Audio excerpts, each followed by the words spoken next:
In today's video, I'm going to teach you how to remove a member in Notion. Whether you're managing a team or simply organizing a shared workspace, there are times when it becomes necessary to remove someone from your Notion workspace. This can be due to various reasons such as role changes, security concerns, or just keeping the workspace tidy. So, let's dive into the process step by step. First, begin by accessing your Notion homepage. It's the main dashboard where you manage all your workspaces. Once you're there, your first task is to locate the Settings menu. You'll find the Settings option on the left side of your screen, typically represented by a gear icon. Clicking on this will take you to the various administrative controls for your workspace. Next, within the Settings menu, look for the People section. It's here that you'll manage everyone associated with your workspace. Clicking on People opens up a comprehensive list of all members currently part of your Notion environment. Now, from here, you will need to click on Members.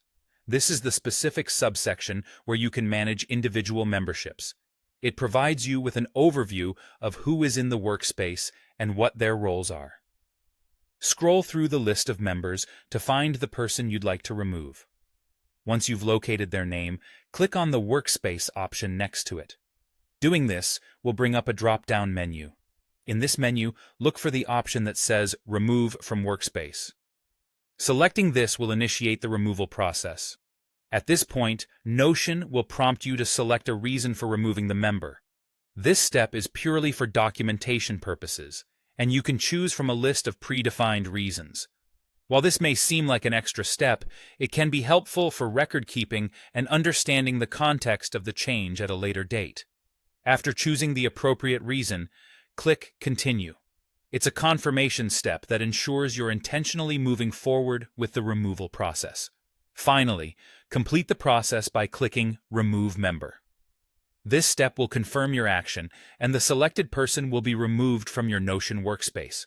It's a straightforward process, but it's crucial to double-check your actions here to avoid removing someone unintentionally. And there you have it. With these steps, you've successfully removed a member from your Notion workspace. Remember, managing workspace membership is an ongoing task, and staying on top of it can help keep your collaborations and projects efficient and secure. Thank you for watching, and I hope this guide has been helpful for you. If you have any questions or need further clarification on any step, feel free to leave a comment below or refer to the Notion Help Center. Until next time, happy Notioning